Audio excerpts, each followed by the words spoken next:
ਗੁੱਸਾ ਉਹ ਦੋਸਤ ਕਰਿਆ ਜੇ ਜਿਹੜੇ ਵਪਾਰੀ ਮਾਫੀਆ ਨੇ। ਜਿਹੜੇ ਮਾਫੀਆ ਨਹੀਂ ਹੈ ਉਹਨਾਂ ਨੂੰ ਗੁੱਸਾ ਕਰਨ ਦੀ ਜ਼ਰੂਰਤ ਨਹੀਂ ਹੈ।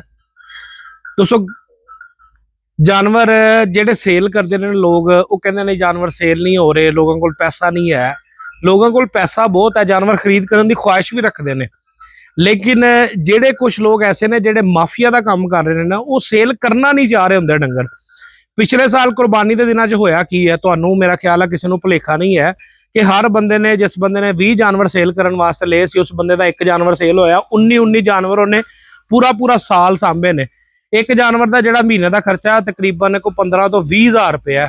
ਤੁਸੀਂ ਅੰਦਾਜ਼ਾ ਲਾ ਕੇ ਦੇਖੋ 12 ਮਹੀਨੇ ਸਾਹਮਣੇ ਉਹ ਸੌਖੇ ਨੇ ਜਾਂ ਅਗਲੇ ਕੋਲੋਂ 2000 ਜਾਂ 4000 ਨਫਾ ਲੈ ਕੇ ਸੇਲ ਕਰਨਾ ਸੌਖਾ ਹੈ। ਹਰ ਬੰਦੇ ਦਾ ਲਾਲਚ ਹੁੰਦਾ ਕਿ 50 ਹਜ਼ਾਰ ਲੱਖ ਰੁਪਏ ਦੇ ਨਫੇ ਤੋਂ ਥੱਲੇ ਗੱਲ ਹੀ ਨਾ ਹੋਵੇ। ਸਸਤੇ ਜਾਨਵਰ ਰਹਿਣ ਦਿਓ ਤਾਂ ਕਿ ਤੁਹਾਡੇ ਕੋਲ ਖਰੀਦਦਾਰ ਆਵੇ ਤੇ ਤੁਸੀਂ ਜਾਨਵਰ ਉਹਨੂੰ ਦਿਓ।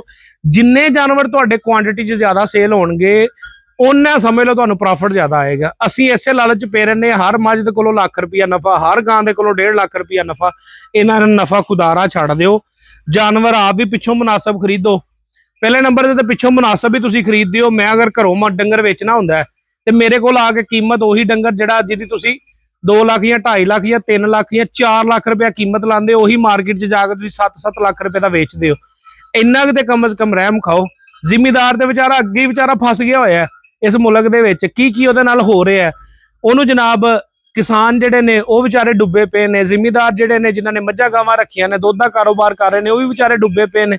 ਦੁੱਧ ਦਾ ਰੇਟ ਕੋਈ ਨਹੀਂ ਹੈ, ਚੀਜ਼ਾਂ ਦੇ ਰੇਟ, ਮਹਿੰਗਾਈ ਬਹੁਤ ਹੋ ਗਈ ਹੈ ਮੁਲਕ ਦੇ ਵਿੱਚ। ਹਰ ਚੀਜ਼ ਮਹਿੰਗੀ ਹੁੰਦੀ ਜਾ ਰਹੀ ਹੈ, ਲੇਕਿਨ ਹਕੀਕਤ ਇਹ ਹੈ ਕਿ ਨਾ ਕਿਸਾਨ ਨੂੰ ਪੁੱਛਿਆ ਜਾ ਰਿਹਾ, ਨਾ ਸਾਡੇ ਮੱਝਾਂ ਵਾਲੇ ਗਵਾਲੀਏ ਨੂੰ ਪੁੱਛਿਆ ਜਾ ਰਿਹਾ।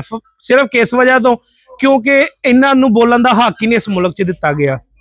ਕੁਝ ਵੱਡੀ ਕਮਜ਼ੋਰੀ ਸਾਡੇ ਭਾਈਆਂ ਦੀ ਵੀ ਹੈ ਜਿਹੜੇ ਬੋਲ ਕੇ ਰਾਜ਼ੀ ਨਹੀਂ ਹੈ। ਹਕੀਕਤ ਗੱਲ ਹੈ, ਆਵਾਜ਼ ਉਠਾਉਣ ਵਾਲਾ ਜਿਹੜਾ ਬੰਦਾ ਹੈ ਨਾ, ਉਹਨੂੰ ਪਾਕਿਸਤਾਨ 'ਚ ਦਬਾ ਦਿੱਤਾ ਜਾਂਦਾ ਹੈ, ਲੇਕਿਨ ਜਦੋਂ ਇਕੱਠੇ ਹੋ ਕੇ ਬੰਦੇ ਨਿਕਲਦੇ ਨਾ, ਫਿਰ ਦਬਾਇਆ ਨਹੀਂ ਜਾ ਸਕਦਾ। ਮੈਂ ਨਹੀਂ ਕਹਿੰਦਾ ਸਵੇਰੇ ਤੁਸੀਂ ਡੰਡੇ ਚੁੱਕ ਲਓ, ਤਲਵਾਰਾਂ ਚੁੱਕ ਲਓ, ਗੌਰਮੈਂਟ ਦੇ ਖਿਲਾਫ ਖੜੇ ਹੋ ਜਾਓ। ਤੁਸੀਂ ਆਪਣੇ ਹੱਕ ਵਾਸਤੇ ਖੜੇ ਹੋਵੋ।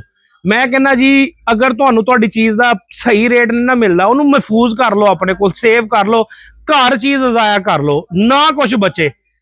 ਇਹਦੇ ਨਾਲੋਂ ਬਿਹਤਰ ਇਹ ਹੈ ਕਿ ਤੁਹਾਡੀ ਕਮ ਸੇ ਕਮ ਚੀਜ਼ ਦੀ ਕਦਰ ਤੇ ਹੋਵੇ। ਮੈਂ ਕੱਲ ਇੱਕ ਵੀਡੀਓ ਦੇਖ ਰਿਹਾ ਸੀ ਇੰਡੀਆ ਦੀ। ਉਸ ਵੀਡੀਓ ਦੇ ਵਿੱਚ ਕੋਈ ਬੰਦਾ ਇੱਕ ਮਰ ਜਾਂਦਾ ਤੇ ਉਹਦੀ ਲਾਸ਼ ਹਸਪੀਟਲ ਦੇ ਵਿੱਚ ਵਾਸ਼ਰੂਮ ਦੇ ਸਾਹਮਣੇ ਸੁੱਟ ਦਿੰਦੇ ਨੇ।